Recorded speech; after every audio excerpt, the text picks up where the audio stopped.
السلام علیکم ورحمۃ اللہ وبرکاتہ۔ بہت ہی پیارے مسلمان بھائیوں، بہنوں، بیٹوں اور بیٹیوں، میں غلام مصطفیٰ اپنے چینل پیام اسلام سے آپ سے مخاطب ہوں۔ میں اللہ اور اللہ کے رسول کا پیغام آپ تک پہنچانے کی کوشش کرتا ہوں۔ میری آپ سب سے گزارش ہے کہ اس پیغام کو آگے پھیلائیے، اور خاص طور پہ میرے اس چینل کو یوٹیوب پہ سبسکرائب کر لیں، اور اگر آپ فیس بک استعمال کرتے ہیں تو اس کو فیس بک پہ فالو کر لیں۔ اس طرح آنے والے تمام جو ویڈیوز ہیں، اسباق ہیں، وہ آپ تک پہنچتے رہیں گے۔ آج کا ہمارا سبق سورۃ آل عمران آیت نمبر 156 تا 158 پر مشتمل ہے۔ اعوذ باللہ من الشیطان الرجیم، بسم اللہ الرحمن الرحیم۔ یا ایہا الذین آمنوا لا تکونوا کالذین کفروا وقالوا لإخوانهم اذا ضربوا فی الارض او كانوا غزا لو كانوا عندنا ما ماتوا وما قتلوا ليجعل الله ذلك حسرة في قلوبهم والله يحيي ويميت والله بما تعملون بصير وَلَئِن قُتِلْتُمْ فِي سَبِيلِ اللَّهِ أَوْ مُتُّمْ لَمَغْفِرَةٌ مِّنَ اللَّهِ وَرَحْمَةٌ خَيْرٌ مِّمَّا يَجْمَعُونَ وَلَئِن مُتُّمْ أَوْ قُتِلْتُمْ لَإِلَى اللَّهِ تُحْشَرُونَ۔ ان آیت مبارکہ میں غزوہ احد کا تذکرہ جاری ہے، جب منافقین نے مسلمانوں کو یہ طعنہ دیا کہ وہ ہمارے ساتھ رہتے، یعنی مدینہ میں رہتے تو جنگ میں قتل نہ ہوتے، زخمی نہ ہوتے، تو اللہ رب العزت نے منافقین کے اس باطل عقیدہ کے پوجا کرتے ہوئے یہ فرمایا کہ مسلمانوں کو ایسا عقیدہ نہیں رکھنا چاہیے، مومنین کو خاص طور پہ، کیونکہ جہاں اس کی موت لکھی ہوئی ہے وہاں آ کر رہے گی۔ فرمایا یا ایھا الذین آمنوا لا تکونوا کالذین کفروا، اے ایمان والو جو ایمان لائے ہو، لا تکونوا نہ ہو جانا کالذین، ان لوگوں کی طرح کفروا جنہوں نے اللہ کے حکم کو جھٹلایا، اللہ کی بات کو کفر کیا، وقالوا لاخوانہم، جنہوں نے اپنے بھائیوں کے بارے میں کہا، اذا ضربوا فی الارض او کانوا غزا لو کانوا عندنا ما ماتوا وما قتلوا، کہ اگر وہ یعنی وہ جو اپنے ساتھیوں بھائیوں کے ساتھ جب وہ سفر پر نکلے ہوئے تھے یا کسی جہاد میں شریک تھے، تو کہا کہ اگر وہ وہاں ہمارے پاس ہوتے تو نہ مرتے، نہ قتل کیے جاتے، یعنی منافقین کا یہ کہنا تھا۔ لِيَجْعَلَ اللَّهُ ذَلِكَ حَسْرَةً فِي قُلُوبِهِمْ، اللہ فرماتے ہیں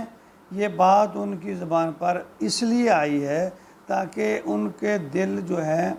ان کو اللہ حسرت بنا دے، حسرت کی جگہ بنا دے، وہ حسرت کی آگ میں جلیں۔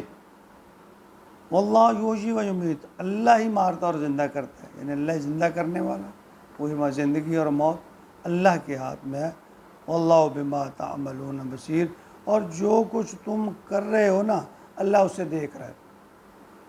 اللہ فرماتے ہیں سورۃ نساء آیت نمبر 78 میں،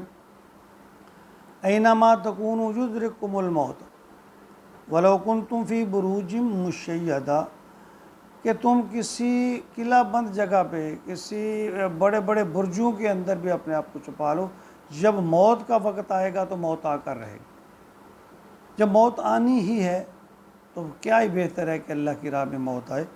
وَلَئِن قُتِلْتُمْ فِي سَبِيلِ اللَّهِ أَوْ مُتُّمْ، اور اگر تم اللہ کی راہ میں قتل ہو جاؤ یا ویسے ہی تمہیں موت آ جائے، لَمَغْفِرَةٌ مِّنَ اللَّهِ، تو اللہ تعالیٰ کی طرف سے جو مغفرت ہے وہ رحمہ اور رحمت ہے، خیر مما یجمعون، وہ کہیں بہتر ہے اس چیز سے جو یہ جمع کر رہے ہیں، یعنی یہ مال متاع جو دنیاوی جمع کر رہے ہیں۔ تمہاری موت اللہ کی راہ میں موت آ جائے یا تم شہید ہو جاؤ تو اللہ فرماتے ہیں یہ اس سے بہتر ہے کہ تم دنیاوی مال جو اکٹھا کرتے پھرو۔ وَلَئِن مِتُّمْ أَوْ قُتِلْتُمْ، اور چاہے تو تم مرو یا قتل ہو جاؤ، لا الہ الا اللہ تو شروع، اللہ کی طرف تو آنا ہی ہے۔ اللہ فرما رہے ہیں کہ تم بستر مرگ پر مر جاؤ،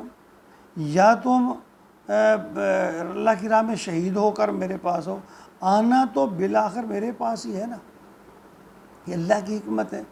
اب دیکھیں حضرت خالد بن ولید کے بارے میں کہا جاتا ہے کہ آپ بہت بڑے بہادر انسان تھے، بہادر صاحب تھے، سپہ سالار تھے۔ نبی اکرم صلی اللہ علیہ وسلم نے آپ کو سیف اللہ کا لقب دے رکھا تھا، اور ان کے جسم کا کوئی حصہ ایسا نہیں تھا جس پر نیزے، تلوار یا تیر کا کچھ زخم کے نشان نہ ہو، لیکن جب انہیں موت آئی تو یہ بستر پر پڑے تھے اور رو رو کر اللہ سے التجا کر رہے تھے، اے خالد، کہہ رہے تھے اے خالد تو نے اتنی غزوات میں حصہ لیا، اتنے زخم کھائے، اللہ کی راہ میں لڑے ہو، جہاد کیا ہے، لیکن تمہاری موت شہادت کی نہیں آئی۔ رویا کرتے تھے۔ تو پھر صحابہ کرام انہیں دلاسا دیتے کہ چونکہ اللہ کے نبی نے آپ کو سیف اللہ کا لقب دیا ہے اور اللہ کی غیرت گوارا نہیں کرتی کہ کفار کے ہاتھ سے اللہ کی تلوار ٹوٹے۔ یعنی مقصد کہنے کا یہ ہے کہ موت تو آنی ہی ہے، وہ موت اگر اللہ کی راہ میں آ جائے، جہاد میں آ جائے، شہادت کی موت آ جائے،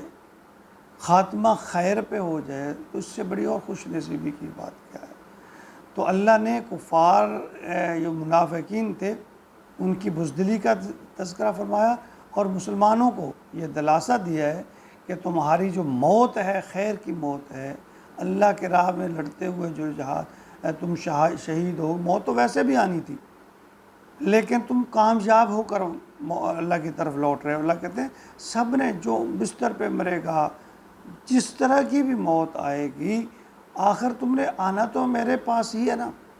تو کیا یہ اچھا ہو کہ اللہ کی راہ میں لڑتے ہوئے انسان کی جان، انسان شہادت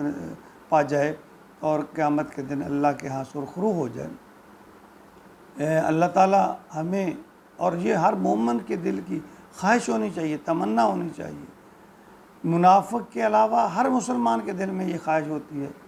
کہ اللہ اسے شہادت کی موت نصیب فرمائے۔ دعا کریں اللہ تعالیٰ ہمیں بھی شہادت کی موت نصیب فرمائے، آمین یا رب العالمین۔